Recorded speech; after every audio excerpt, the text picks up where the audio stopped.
This short sequence shows the evolution of the Paugh house from its planning in the 1850s to 2025. From the parish-commissioned lithograph plan of the house, to Sheriff Paugh, the winner of the house in a lottery, to the assassinated Judge Moore, then to Mary Breeze, the widowed mother of 6 who sold off half of the property, to the McFarlands, who split it into 3 apartments, then to the longest owners, the Vosses, who made only minimal changes in their 62 years of ownership, and finally to my wife and myself, who restored the house. We were the 14th change of title. The other owners are covered in our first playlist. The William J. Paugh House playlist contains 12 videos detailing the history of the Gothic Revival house and its owners, and a tour of the property and of all the rooms. This one will contain videos of the restoration of the house and how it was brought back from this 2002 structure to this.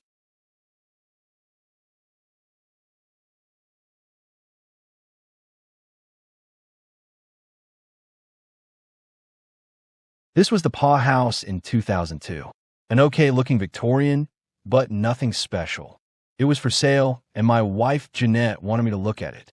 I drove by the front many times, but wasn't interested, as we had just bought a Victorian in the beautiful little town of Mokelumne Hill. And then, not too long after the Eifer saw it, we were out for a drive, and we drove down the Center Street Hill and saw the west side of the house. For the first time I realized what I was looking at, and how old and how rare it was. I said, let's buy it. We called the realtor and the agent, Tracy, on the right with my wife, met us there to show us through. She suggested we offer $20,000 less than asking price because of the condition. We did that, and although there had been no offers for over a year, all of a sudden another bidder popped up and offered the asking price. We met that offer. To make a longer, somewhat excruciating story short, the Voss family was about to accept the other offer when my wife tracked the Vosses down at dinner and told them we had cash, and to check to see if he had the money. It turned out he had a history of buying houses with nothing down, living in them as long as he could, and not making payments. The house was ours. Thus, the restoration shown in this video began. I thought I'd do a walk around and through the house, as it was when we bought it. It's easy to be critical of the people who made changes to it, but keep in mind that it wasn't considered a historical house at that time, and the owners were just trying to improve their living conditions. These are floor plans for the first floor of the house.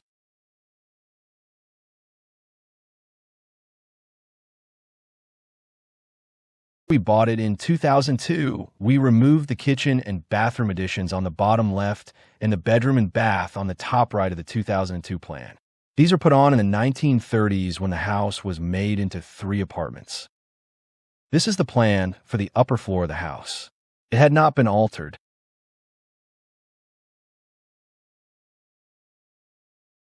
What we have here is the west side of the house we bought in 2002. Lots of potential, but lots of work. This is the west side in 2025. We were repairing and putting back on the old shutters that I'd stored since the restoration.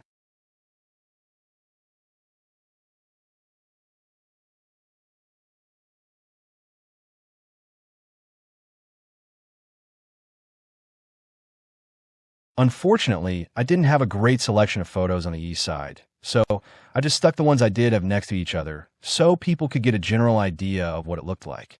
The separate photo on the left is a long shot of the side of the house from the little room adjacent to the sitting room to the open garage. This is an east side image starting at the east bay and showing the detached kitchen.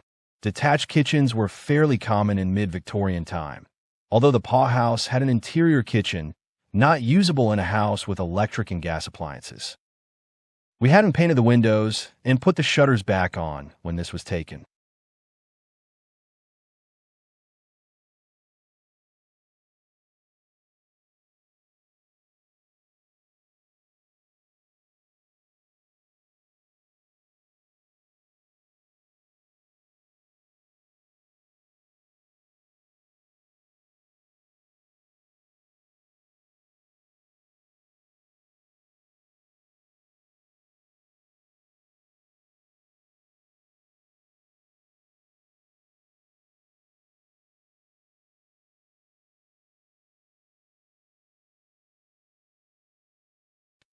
This herky-jerky video is from 2003, a year after we bought the house.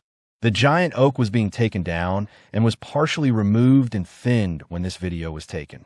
Somewhere up in that tree is the tree guy who swung around like a monkey. I brought several arborists to look at it, and they agreed that it doubled the danger and should be removed. Big branches went over the bedrooms of both houses, and some of the major branches had been cabled 100 years before. The cables had embedded themselves into them, weakening them. The tree was beautiful, 75 feet tall and 75 feet wide, but unfortunately it had to go. Coming from the Bay Area, we thought the neighbors would be up in arms, but they said it was a relief to see it taken out. They thought someone was going to get killed.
We'll start on the west side of the house. This was a bungalow-style porch, probably added when the McFarland inheritors turned the house into 3 apartments in the 1930s. Because the Sierra foothills can be very hot in the summer and air conditioning didn't exist, many porches were added or closed in for privacy when sleeping. This one was removed when we did the restoration and the Gothic porch was recreated. The columns were clear, old-growth redwood, and I had them turned to match the original finials, which I stored in the basement. You can see the bedroom and bathroom addition on the rear of the photo. The porch was expanded to accommodate the larger room. This is the west side of the main house. The bay is just for looks and goes in the area under the steps. There are no windows, just shutters. Parrish, the builder, seems to have wanted a symmetrical house, as this faux bay matches the real one in the downstairs bedroom on the opposite side of the house. The one-story part of the house is the dining room. In the mid-Victorian era, dining rooms were often placed at the rear of the house to insulate the main structure from cooking heat and food odors. A pantry and small kitchen for food preparation were usually at the back of the dining room. This is the way the Paugh house was organized, with a door between the back parlor and dining room. This is the part of the house that was made into the second apartment in the 1930s. The main house from the front door to the back of the back parlor being the first apartment, and the upstairs being the third. The door from the outside was the entry from Center Street. The addition in the foreground contained a kitchen and bathroom, which we removed.